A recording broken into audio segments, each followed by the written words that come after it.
I was standing in my graduation gown, diploma still warm in my hands, $47,000 of student loan debt weighing somewhere behind my sternum, when my stepfather put his arm around my shoulders for the photograph, smiled at my mother's phone camera and said, quietly, just for me, his voice low enough that no one else in the crowd of 3,000 people on that lawn could possibly hear it. You know the trust account was always going to revert to the family if you didn't finish in 4 years. You took 5. That's just how your father wrote it. I stood there in the May afternoon sunshine, in my navy gown with the gold tassel my mother had moved from right to left herself, 20 minutes earlier, crying happy tears, and I felt the specific, physical sensation of something dropping away beneath me.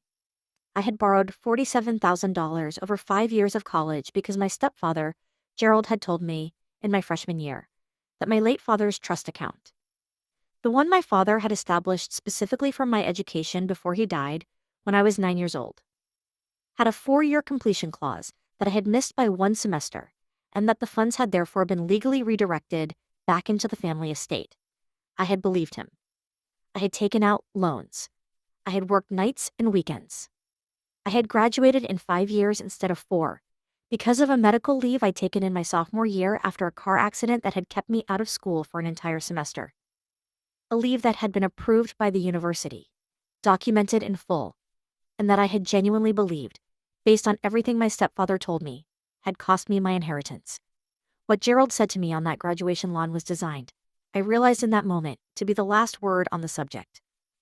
A quiet, final reminder, delivered at a moment of maximum emotional vulnerability, that this was simply how things were, how they had always been, and that there was nothing left to discuss. He was wrong. 3 weeks later, I found my father's actual trust documents in a fireproof box in my grandmother's attic. And the 4-year clause Gerald had described did not exist anywhere in them. Before I tell you what happened next, tell me, where are you watching from right now? What time is it? I read every single comment, and I am grateful for every one of them. And before we go further, this is a work of fiction, written for entertainment. The names, the people, the events. None of it is real, and any resemblance to anyone living is entirely coincidental. My name is Anna Reeves. I'm 26 years old, and I grew up in a small city in central Virginia, in a house that changed considerably when I was 11. When my mother, Karen, married Gerald Whitmore 18 months after my father's death. My father, David Reeves, died when I was 9. He was 41, a civil engineer, a quiet man who read to me every night and kept a woodworking shop in the garage, and made, by every account I've ever received from people who knew him, exactly the kind of life he wanted to live. Modest, deliberate, full of the things he actually cared about rather than the things he thought he was supposed to care about. He also, with the particular foresight of someone who had watched his own father die young, established a trust account when I was born. Funded initially with life insurance proceeds, added to steadily over the 9 years he was alive, and structured specifically to cover the full cost of my college education regardless of what happened to him before I reached 18. The trust was managed by an independent trustee, a local attorney named Harold Sims, who had handled my father's estate planning and who, I would later discover, had retired and transferred his client files to a colleague named Patricia Nguyen approximately 3 years after my father's death. My mother married Gerald when I was 11. Gerald was a financial consultant. Smooth, organized, the kind of man who could explain a complex financial instrument in a way that made you feel slightly foolish for not having already understood it, which was, I would come to understand, a skill he deployed very deliberately. Within 2 years of marrying my mother, Gerald had inserted himself, through a process I didn't understand at the time and that my mother apparently trusted him to handle, into the administrative oversight of my father's trust, not as trustee. Harold Sims remained the trustee until his retirement, but as the family's primary point of contact with the trust administrator, the person who received the statements, the person my mother deferred to on any question about the account's terms or status. He was, in other words, the person who controlled what I knew and didn't know about the money my father had left me. The first conversation I remember having with Gerald about the trust happened when I was 17 during my senior year of high school, when college applications were becoming real and financial planning was suddenly an urgent topic in our house. Gerald sat me down at the kitchen table. My mother was present but quiet, the way she often was in conversations Gerald was running. and explained in his particular smooth, organized way the terms of my father's trust as he described them. The trust, he said, had been funded with approximately $68,000 at the time of my father's death. It had grown with interest and investment returns over the years to approximately $92,000. It was intended to cover my college education and would be disbursed in annual installments as long as I maintained satisfactory academic progress and completed my degree within 4 years of initial enrollment. The 4-year clause, he said almost casually, almost as though it were self-evident, is fairly standard in education trusts. Your father wanted to make sure the funds were used efficiently. If you need more than 4 years. Transfers, gaps, whatever. The undisbursed balance reverts to the family estate, which at this point obviously means your mother. I nodded. I was 17.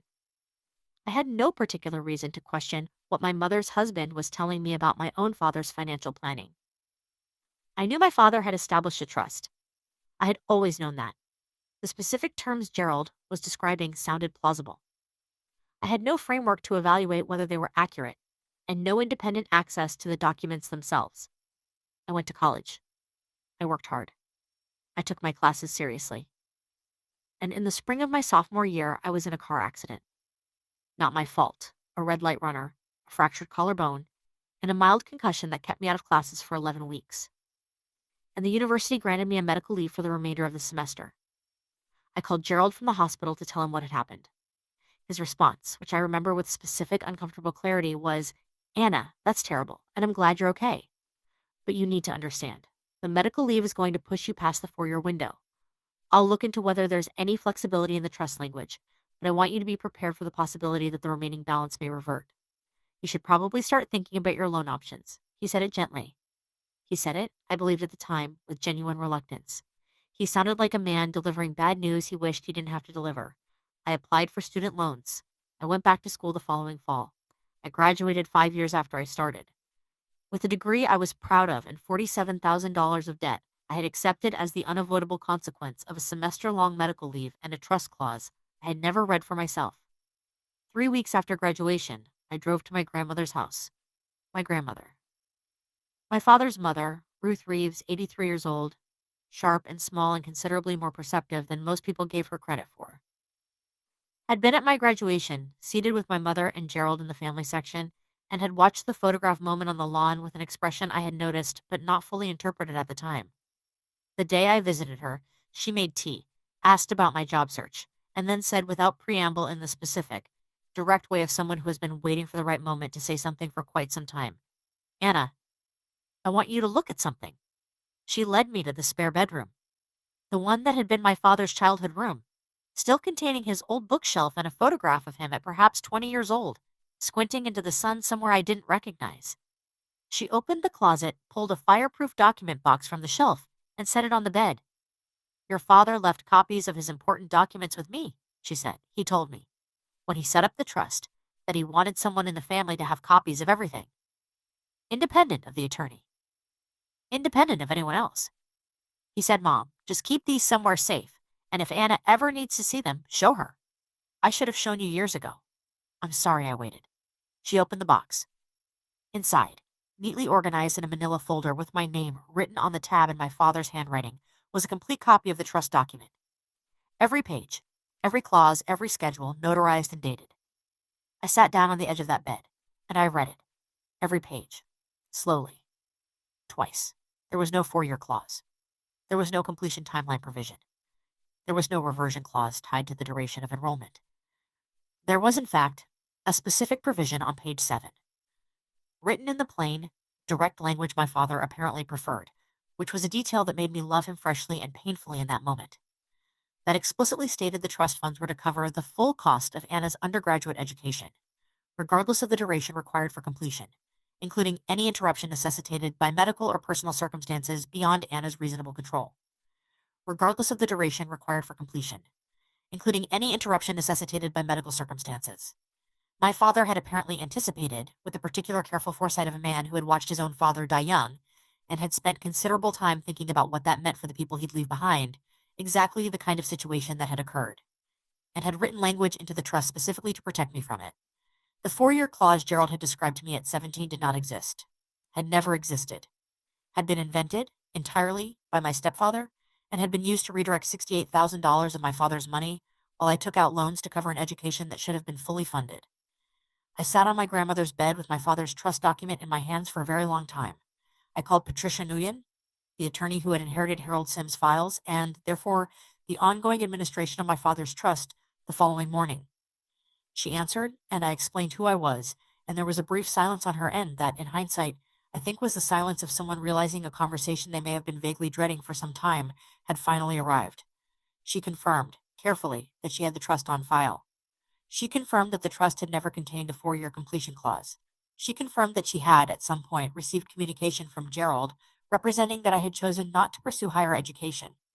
A communication that had apparently triggered an inquiry from her office that had been resolved, she said somewhat carefully, through documentation provided by Gerald on behalf of the family. I asked her what documentation. She told me she would need to review the file and call me back. She called me back in 2 hours. Her voice, when she did, was the careful, measured voice of a professional who has just discovered something in their own files that they find deeply uncomfortable. Gerald had apparently provided her office with a letter, purportedly signed by me at age 18, indicating that I had elected to defer college attendance and requesting that the trust's remaining balance be transferred to a family management account pending future educational decisions. The letter had been accompanied by what appeared to be my signature. I had never written that letter. I had not signed anything of the kind. I had enrolled in college at 18 exactly as planned, and had been attending continuously, with one medical leave semester, for 5 years. Gerald had apparently sent that letter to Patricia's office during my freshman year of college, approximately 6 months after I had enrolled, at which point he had been redirecting the trust disbursements, funds that should have been going directly toward my tuition, into an account whose details Patricia said she would need to verify before discussing further. I contacted an attorney before I made any other calls.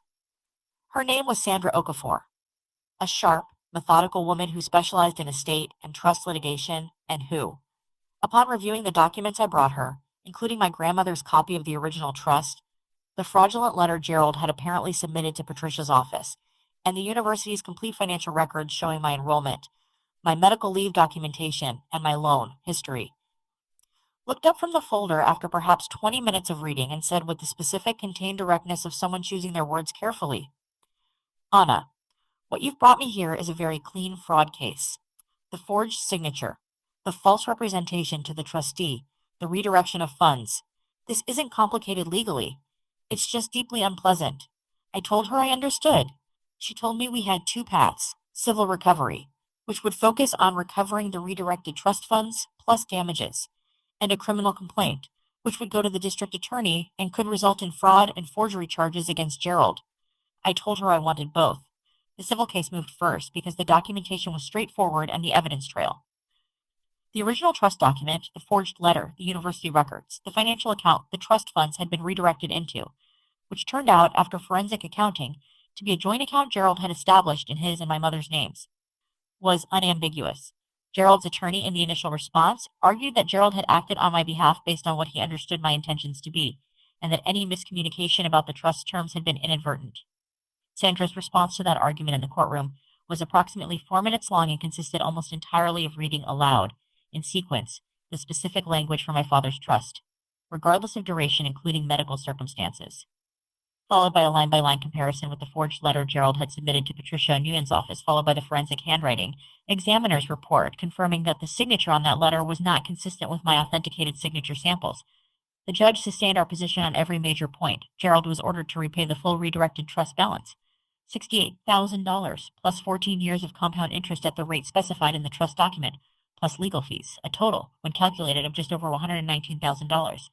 The criminal complaint, filed separately, resulted in charges of fraud, forgery, and breach of fiduciary duty. Gerald pleaded no contest to the forgery charge in exchange for a suspended sentence and a permanent civil judgment against him. My mother, throughout the legal process, said almost nothing to me directly. I believe, in some part of her, she had not known, or had not allowed herself to know, the full extent of what Gerald had done. That is a complicated thing to sit with, and one I am still honestly sitting with. We speak occasionally now. Carefully. The way people speak when they love each other and have also, somewhere along the way, failed each other in ways that don't fully resolve. My father's trust funds, recovered and dispersed through the court order, were used to pay off my student loans entirely. Every cent of the $47,000 I had borrowed over 5 years of believing a clause that had never existed. The remaining balance, after the loans were cleared, sits in an account I opened in my own name, at a bank Gerald has never had any connection to, managed entirely by me. I visited my grandmother the week after the civil judgment came through. We sat in her kitchen, the same one where she'd made tea the afternoon she'd shown me the box, and I told her what had happened. And she listened with the particular composed attentiveness of someone who has lived long enough to find that very few outcomes genuinely surprise them. When I finished, she was quiet for a moment. Then she said, "Your father always said, put things in writing. Put everything in writing. And make sure the right person has the copy." She looked at me across the table. "He was right, wasn't he?" she said. It wasn't really a question. I thought about the manila folder with my name on the tab in his handwriting. About the specific language on page 7, regardless of the duration required for completion, including any interruption necessitated by medical circumstances beyond Anna's reasonable control. He had written that language 26 years ago when I was a newborn, when he couldn't possibly have known about the car accident or the medical leave or the 5 years instead of 4. He had simply known that life doesn't always fit the plan. And he had written the words to protect me from the gap. Yes, I said. He was right. Do you think my mother should have faced any legal consequences for not knowing, or not wanting to know, what Gerald was doing? Let me know in the comments. I read every single one. And if this story moved you, subscribe to the Family Ledger for a brand new story every day.